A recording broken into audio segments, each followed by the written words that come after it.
हम पहली दफ़ा अपने इस मीडिया सेंटर में आपको दावत दी है और ख़ास तौर पर इसलिए कि बाज़ लोग समझ रहे हैं मैं सारी ज़िंदगी 27वीं रोज़ा रसूल के अंदर गुजारी है और उन खुश नसीब लोगों में से हूँ जिन्होंने खाना काबा की छत पे भी नमाज पढ़ी है, आशिक़ रसूल भी हूँ, ख़त्म नबूवत का सिपाही भी हूँ।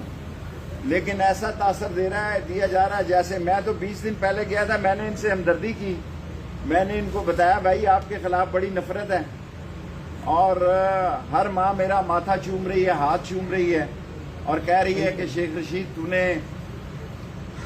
गद्दारी नहीं की, तूने रावलपिंडी की लाज रखी। हर माँ ने मेरा माथा चूमा। मैंने इनको बताया कि तुम्हारे खिलाफ बड़ी नफरत है और मुमताज कादरी को आपने फांसी दी और मैं लिखूंगा सारी सूरत हाल। अब तो मैं फारिग हूं। मैं तो एक नाला लई की वजह से वहां फंसा हुआ था, वरना 16 वजारतें मैंने कर ली, मेरा जी तो भरा हुआ था।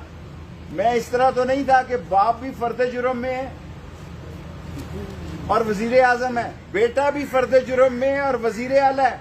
अगर दुनिया में किसी जगह ऐसा साबित हो कि बाप पे भी फर्द जुर्म लगने की डेट ले रहा हो और वजीर आजम हो और बेटा भी वजीर आला हो और फर्द जुर्म से भाग रहा हो, मैं सियासत से दस्तबरदार हो जाऊंगा। अगर दुनिया में ऐसा कोई केस, जब से जमहूरियत वजूद में आई है, हजारों सालों से जमहूरियत जब से वजूद में आई है, इतनी बड़ी धांधली, इतनी बड़ी चोर बाजारी, इतनी बड़ी मुनाफकत, इतनी बड़ी कॉन्स्पिरेसी, इतनी बड़ी मदाखलत और इतना बड़ा धोखा आवाम के साथ कहीं नहीं हुआ। और मैं आज वाकई पेशन गोई करने जा रहा हूं। दुनिया के जिस मुल्क में ये जाएंगे वहां इनको गंदे अंडे पड़ेंगे और टमाटर पड़ेंगे, फिर ये कहेंगे शेख रशीद ने ये कहा था जी, इसने प्लान किया था। मैं तो 20 दिन पहले गया था जनाब और मैं सूरत हाल समझ गया था।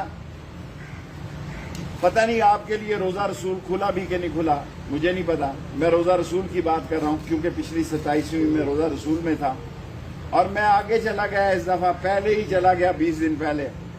और इन्होंने जो शोर मचाया हुआ है भाई, ना डीजल मिल रहा है, 10-12 रुपए चीनी महंगी आपने कर दी है, घी 15 रुपए महंगा कर दिया है। ये सारे इल्जाम जो हम पे लगते थे, अल्लाह की शान देखे इन पर लगने शुरू हो गए।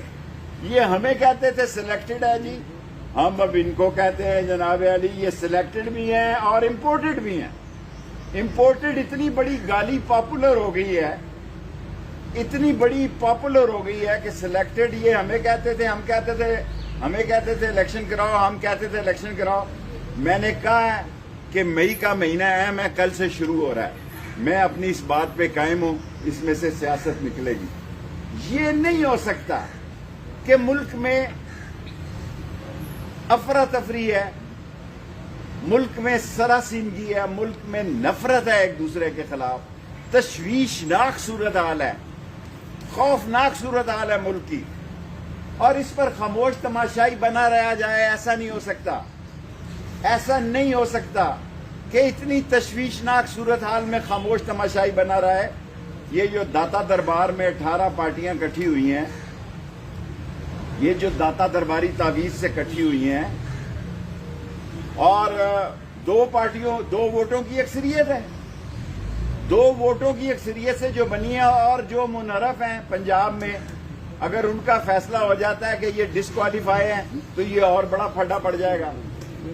अगर ये डिस्क्वालिफिकेशन का फड्डा पड़ जाता है पंजाब में, जो 22 हैं या 20 हैं या 26 हैं, तो ये एक और नया कट्टा खुल जाता है इस मुल्क में।